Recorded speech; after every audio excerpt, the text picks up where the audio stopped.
guys, welcome back to the Wrestling Rundown. It is Thursday for you. That means we're going to talk about the go-home show to NXT Takeover Respect. Hey guys. What's up? You gonna watch Raw? Let's do it. Let's watch. It's Thursday. What? We just finished watching NXT and main event. Alright then, let's... Did you watch main event NXT? We'll see. Alright, well, let's... It was awkward. Alright, well, I wasn't expecting that. Hey guys, it's Thomas Wolf here. Hey, let's talk about wrestling. Thomas, what'd you get here? I guess we can put his name back up there on the bottom there. That's here. Thanks for that. All right. When did Thomas get here? He's been here. He's been sitting there the whole time. Sweet. All right, so we're gonna start off talking about main event. As per usual. Of course. We open up with Rusev and Summer Rae coming out. Rusev going on his usual shtick, talking crap about Dolph Ziggler. I forgive Lana because she's a woman. She doesn't know better. And Summer's... I'm really surprised that there's not a bunch of news about like women's rights groups protesting fucking. I know, right? Promos. This whole character is just... I'd like to think that someone's like, oh yeah, it's just a character, he's not really like that, but people are fucking stupid, so yeah, I'm surprised it hasn't happened yet. I feel like this whole thing's too dumb for anyone to care. That's why. Yeah, I just, if it gets Rusev goofy promo time, I am for it. I'm all for it, let's do this. He also says that Dolph Ziggler and Americans don't know how to treat women. And this brings out his opponent, Zack Ryder. He definitely knows how to treat a lady. Of course. Yeah. He wants to show them his broski. As long as they're not a hoski. Check out my Proton Pack. Alright. Ryder got way more offense. Ryder beat the fuck out of Rusev. Way more offense than we usually see. Yeah, I had 2 broski boots. Oh, kicked Rusev right in the side of the friggin' head. Stiffest broski boot ever. The broskiest of boots. And, why? Wow. It was like the Mr. Kennedy of broski boots. I get it. Okay. Sometimes I feel like my jokes are so dumb I have to explain them. Ryder ended up trying to go for the Rough Rider, which got countered into a powerbomb, but Rusev had the really swift just roll through. He hit the powerbomb, rolled him right over, got into the accolade, and made Zack Ryder tap out. Yeah. Great. Such a cool finish, I was almost okay with Ryder losing. Almost. He's still on the fence about it. No, the one thing that I really appreciated that Ryder did was after the 2 broski boots, he went for the pin, and then Rusev kicked out, and you saw him sitting there, like with just this look of pure desperation, and like he knew how close he was to the win, and just wanted it so bad. Well, and we saw him with that aggression earlier in the match too. Yeah. If Ryder took this match more serious than he's taken probably all of his matches in recently. Well, this one seemed important. Well, I think it's been his first match, like on a main roster show for a while. Yeah, he's been showing up on SmackDown every now and again. Yeah, but he's been mostly doing NXT stuff. Yeah, he's been teaming with Mojo. And so. So this was his chance to reestablish himself, to try to shed the years. It's been years. No. Of just him getting. That's of him getting shut down. Years of him just this was his chance to reestablish I can win a match, I can make an impact, and he played it off so well of really knowing how much he needed to do and how close he was to getting a win for the first time in so long that I don't know. It really got me behind him to the point where I was like, yeah, Ryder could win this, and then he got powerbombed, and I was like, well. It was a cool finish. It was a good attempt, but another win for Rusev. Then we had the return to TV of Curtis Axel. Boom, ba-doom, doom. Yeah, he had the unfortunate task of going against Braun Strowman, unfortunately. Mhm. It didn't work out well for Curtis Axel. No. He ended up getting choked out like you kind of expect it's- anyone to face Braun Strowman. But he tried. He didn't get, well, no, he didn't give up. He passed He out. died. He died in Braun's arms. I just died in your arms tonight. And then in our main event, we had a rematch from Monday Night Raw. We had Cesaro taking on Bo Dallas. This was a great match. Yeah. This was better than their Raw match. Yeah, well, and I think they were given a little more. Yeah, the main event is more time than the middle of Raw. A small Raw segment. Yeah. Cesaro going after Bo's leg a lot during the match. Bo just has this more vicious, mean streak to him, which is nice. Good for him. Telling Cesaro at the beginning of the match he's going to make a Bo lever out of him. Cesaro did end up picking up the win after drop kicking the leg. Which made Bo flip like 100 times. And then he trapped the leg in the ropes and ended up hitting a knee on it as well. Did the spin, and then put on the sharpshooter and made Bo tap out. Yeah. So I just like the spin and sharpshooter as a back-to-back thing. Yeah. Yeah, Because it's like, I'm gonna make you dizzy, then I'm gonna make you hurt. yes. So it's a good combo. Also, I recall I think it was a match on NXT when he was taking on Sami Zayn.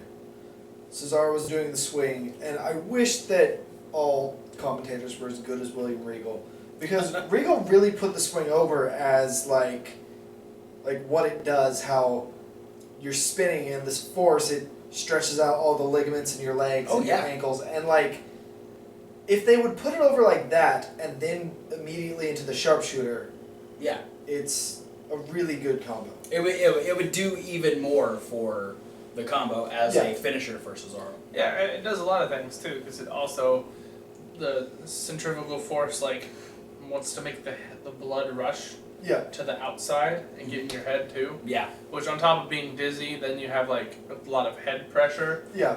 And so, I mean, being in any state and then getting flipped into any kind of submission hold, you'd be completely just fucked in the head. Yeah. All right, so we're going to move on to NXT. We opened up with an update in the Dusty Rhodes Classic. We are a week away from TakeOver. We found out that Jordan and Gable advanced over the Hype Bros. Boys. And they will head to the semifinals and face Rhino and Corbin. That's unfortunate for them. But we open up with our first match. This is the other quarterfinals. We have Joe and Balor taking on Enzo and Cass. My other boys are gonna die. The winners being killed. The winners of this match You're will a lot go of on boys. Yeah, well. You're like Dalton Castle. Yep. Dalton Castle and his boys. Oh. The winner of this He match doesn't will go have on to boys face the anymore, actually. Mechanics next week on TakeOver. This was a fun match. Enzo and Cass, they obviously knew they had to step up their game a little bit because they are going against people like Finn Balor and Samoa Joe. Not only talent-wise, but star-wise. Yeah, as well. one of the most experienced people on the NXT roster and the NXT champion. Yeah. Yeah. And I think they brought it. They did a good job of trying to match the intensity. We had that weird dive that I think it threw me for a fucking loop. Threw everyone for a loop. Because you didn't even realize who did the dive on one side, and then you're like, wait, why is Enzo getting up? Because Enzo dove onto Joe, and then Balor dove onto Cass. Yeah. And I thought Enzo and Cass were both doing a dive. And I thought Joe and Balor were both doing a dive. And so we were all kinds of confused. I knew what the fuck was going on. You should have let us know. You guys figured it out. My thing was Eventually. just, why would Joe dive on Enzo? Like, You felt bad for Enzo. Yeah, way to kill Enzo. It's strategic, man. That just kills Enzo for the rest of the match. You don't have Cass doesn't have anybody to It's a tag to. handicap match on Cass. And despite using the Air Enzo, they were And the Empire Elbow. they were unable to defeat the tandem of Joe and Balor. They hit Enzo with the Muscle Buster and the coup de grace, and they will move on to the semifinals to face the Mechanics. Which I call the combo busting a gut. That's good. I like it. We had. But it's funny because it sounds like something else. I just got that. We had a backstage interview with Johnny Gargano and Tommaso Ciampa talking about, they may not. Johnny Gargano. Yeah. Yeah. They may not be going further into the Dusty Classic, but they are looking forward to the future in NXT. Johnny Gargano is set to take on Apollo Crews. Yeah, a good friend of his. And the fact that they are good friends, this brings Tyler Breeze in, and he's like, well, any friends of Apollo Crews are enemies of mine. Yeah. And so then he ends up getting, or I guess he put out the challenge to Tommaso. Yeah. It's like, hey, if you want a match later tonight, I'm gonna go ask Regal and see who can make this happen.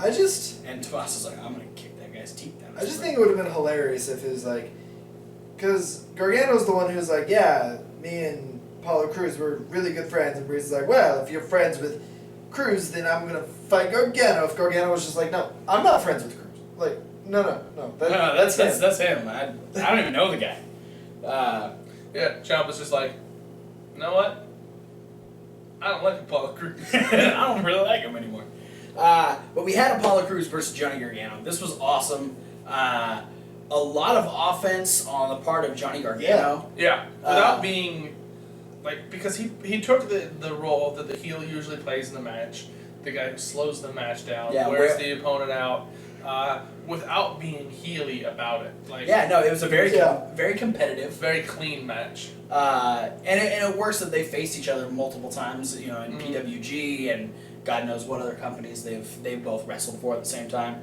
But Apollo Crews did end up getting the win over Johnny Gargano with his Gorilla Press and Moonsault. Yeah. Picking up a little bit more momentum. I can't finish words today. Hugs from Lady Momentum. Thank you, Byron. You're welcome. Heading into his match against Tyler Breeze next week at TakeOver. What? Then we have William Regal talking to Dana and Emma, saying, Right, I call them Dema. Yeah. So they have a match against, what's her NXT name? Asuka. Yeah, that one.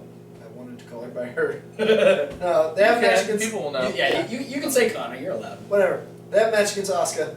Well, Dana does. Yeah. That's what I meant. Dana is now a they. Yeah. Why not?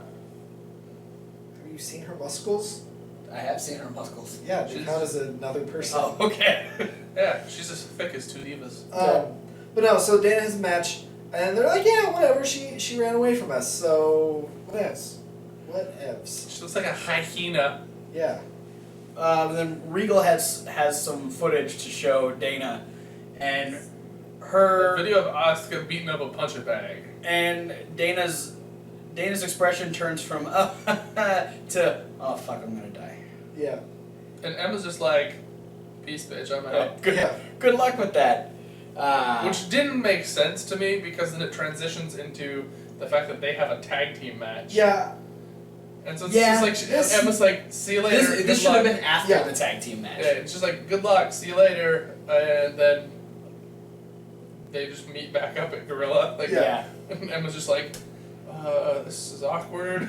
Good luck with that. Emma's just like, yeah, good luck. I got a match to get ready for. Yeah, I know. I'm teaming with you. Oh fuck. Well, this is weird now. They would face Billy Kay and Peyton Royce in a tag team match. Team Aussie. Versus Team I really enjoyed this tag team match. Yeah. I thought, Dana didn't really do much. But she didn't bog it down. No, she definitely didn't bog it down. Everything she did do was pretty clean. But yeah, a lot of the match was Royce it was Kay and Emma doing most of the match. Royce ended up getting the hot tag. She had a little misstep. She tried to jump off into a double axe handle, and I think she slipped off the ropes or something. Very awkward end there. But Dana and Emma would pick up the win. Dana would be going for an O'Connor roll on Billy Kay. Kay was going for the O'Connor roll. and as she pushed up against the ropes to do the back roll, Emma ended up tripping her up and allowed Dana to get the advantage and hit the Michinoku driver, and they pick up the win over Royce and Kay. So yeah, I appreciated it. Yeah. It shows you that when 3 out of 4 women wrestlers in your tag team match are Australian, it ain't gonna be bad. Yeah. Become Australian, Dana. Maybe you won't suck so bad. That's how that works, right? Yeah. You just become. You just become Australian. I was talking about becoming Canadian the other day. Yeah, we talked about that a week ago, something like that. We had Jordan and Gable talking about how, they're not really worried about Corbin and Rhino, and they're pretty sure they're going to be facing Joe and Balor in the finals. And the mechanics are like, really? Like, you're not even going to say that we have a chance at being in the finals? Plus, calls them a bunch of jamokes. Plus, you really think you're going to get past Corbin and Rhino? Like, you guys are crazy. Yeah. And so they're big. The last time we saw you were getting pinned by an annoying guy in Brooklyn. So, I think it would be fantastic if both these teams went to the finals. Agreed. Yeah. Not gonna happen, more than likely. Yeah, I mean, you think because 2 teams going into this really have the star power. Corbin and Rhino, and Joe and Balor. Yes. There are the 4 way more established names than the other 4 who are left in the tournament. Right. Yeah. I think, though, putting Dawson and Dash versus Gable and Jordan in the finals would just really cement all 4 guys and be like, bam, these guys are a thing. Yeah. Yeah, no, and I wouldn't necessarily put it past them to have it happen because I feel like the Joe and Balor combination can go one of 2 ways. Either they get eliminated in the semifinals because Joe maybe decides he wants to go for the NXT title, or they end up winning the thing, and because they're both winners, Joe's like, okay, this is cool, we both did this together, but that's what I really want. Yeah. And so they have maybe like a competitive feud for the NXT title rather than something that's fueled by disliking one another. Yeah. So I'm wondering which way they're going to go with it, and I think if both of the non-star power teams get to the finals, I'll be ecstatic. Well, what that does in my mind is it sets this tournament up as it's not it's not going to be the biggest star who wins. All the big stars got knocked out in the semifinals. It's going to be the best tag team that wins because none of the Rhino and Corbin and Balor and Joe, they're not tag teams. True. They were thrown together. Yeah, they're pairings rather than actual tag teams. Yeah, I mean, honestly, I'm not going to be upset at whatever combination gets in the finals because I think everyone's got some sort of plus about them that would make for an interesting finals for this whole tournament. So, regardless of what happens, it should be interesting to see next week. And speaking of, we got a match first. I was gonna skip right to the Rhino and Corbin talking. We had Tyler Breeze versus Tommaso Ciampa for our main event. This match was fantastic. I thought Ciampa had it. Yeah, there were 1 or 2 times where it seemed like Ciampa was going to get the win over Tyler Breeze. Yeah, very much like Johnny and Apollo's match. Ciampa got a lot of offense off on Breeze. Yeah. To his advantage, he had a heel to work with. It wasn't face versus face, so there was. And it always Breeze is one of those guys who makes it fun to watch him get hit. Yes. Because he's so anti getting hit. Yeah. I think everyone's kind of anti getting hit, but Breeze takes it to, ow. I don't like that. I'm anti getting hit. I had to test it. For science. Yeah. That's not really hitting. That's, ow. Ow, I'm anti getting hit too. Now that we've proven this, Breeze ended up winning with the unprettier. Yeah. I think that's the perfect move. I was like, what is he? Oh, and it clicked. I didn't even think kill switch, Yeah. I didn't even think. I never thought kill switch when Christian was using it as the kill switch. It was just always the unprettier Yeah. anyway. Yeah, no, I didn't think. I immediately went to unprettier. I'm like, that's fucking brilliant. I call it the Prince Prettier. Yeah. So an interesting finish. I want him to call it the Ugg shot. That's fucking. I want him to call it that too. That is great. Whatever, unprettier really works too. Yeah. For the gimmick. Yeah, whatever he calls. I love the fact that he has like 3 different moves now that he can finish a match with. Yeah. That is awesome. Yeah, that's something that WWE's been missing for a while is having Versatility. Yeah, because even when a wrestler brings out a big move nowadays, like Cena's Springboard Stunner, it doesn't do anything. It's just another move in the match. It's just oh, cool, he kind of got it. Right, or, Orton's second rope DDT. Sometimes he can finish a match with it every once in a while, but usually it's just like, well, that's that spot in the match. Yeah, I mean, yeah, for Orton it's more of a signature move, and for, like, Cena should be using the Springboard Stunner as a finisher. Yeah. But when he doesn't and it's just kind of there, it's like, Well, yeah, but what I'm saying is even people with their signature moves, yeah. they still only have one way to finish a match. Yeah. But Breeze, has multiple match enders. Yeah. I'm gonna go and say that for me this means they're getting extremely close to pulling Tyler Breeze up to the main roster. I agree. Yeah. Because to me, I feel like I would think that the people up on the main roster would say, you know what, Tyler Breeze is great, but he needs something that's not the spinning wheel kick as a finisher. Because he's going to be really small compared to a lot of the guys on the main roster, and so he's going to need something with more oomph behind it to have as a finisher, and so I think they're going to work with this until this gets over, and then bring him up to the main roster. Yeah, I mean, with the supermodel kick, because we all know little guy's super kick, that's just the thing. But yeah, now having something that, Christian was a small guy. Yeah. And so having a move that helped get Christian over is going to be extremely helpful for his main roster run. So, a good go-home show. We finished off with an in-depth look at Bayley and Sasha's whole feud. We had Rhino and Corbin talking about how the only thing that can stop them is them. Yeah. And they're guaranteed. That could be foreshadowing, guys. I think so. I think this whole show had some great setup for all the stuff we're getting next week. Takeover looks really good. Tastes really good too. Does it? Yeah. All right. Well, Yeah, I liked the Bayley Sasha training montage. Yeah. A la Shawn Brett Michaels. from WrestleMania 12. Yeah. And they even used little segments from the montage as well. Well, yeah, they used a clip of Shawn's training montage from WrestleMania 12, and then Triple H's training montage for when he had the Iron Man match against The Rock. Yes. Back in the day. Yeah. That was Judgment Day. Backlash. Black Bash. Yeah. Knack Bash. Great American Backlash. I'm so looking forward to that match. Yeah. No, I think it's awesome that the girls are getting.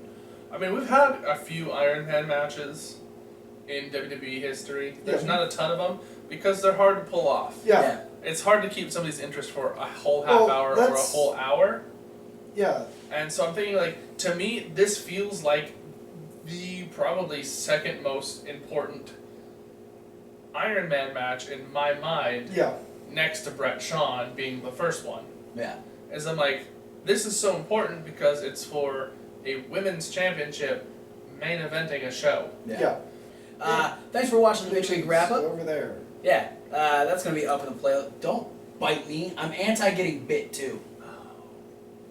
So all of the, that rhyming family you're just against? What? That family of rhyming words right there. Hit, bit. Probably shit. Are you anti-getting shit on? Yes, definitely. Anti-spitting? Yeah, I've had that happen. That's Let somebody spit on you? yeah, it's Gross. fucked up. Mitts? Are you... Anti-mitts? I'm on the fence. Okay. This is weird. Be sure to like, favorite, subscribe. Anti-pits. Click all of those links down in the description. He's anti-pits. Follow us on Facebook, on Twitter, on Tumblr, Reddit, on Instagram, that thing, and check out both of our Pits. emails. Also, again, the playlist. Check out our Raw review. Mints, I think. You can rewatch the midweek wrap-up. We'll be having predictions come later this week. We'll have a Not SmackDown like rundown. mints, is And it? we will have indie news again. Like, Thank you for showing up, Thomas Hey, Wolf, even though you closers. thought it was for Raw. We'll see you I at whatever agree. video you decide to watch next. I did a pretty good job of faking that I saw it midweek, though. Yeah, I mean, I believed it. Oh shit.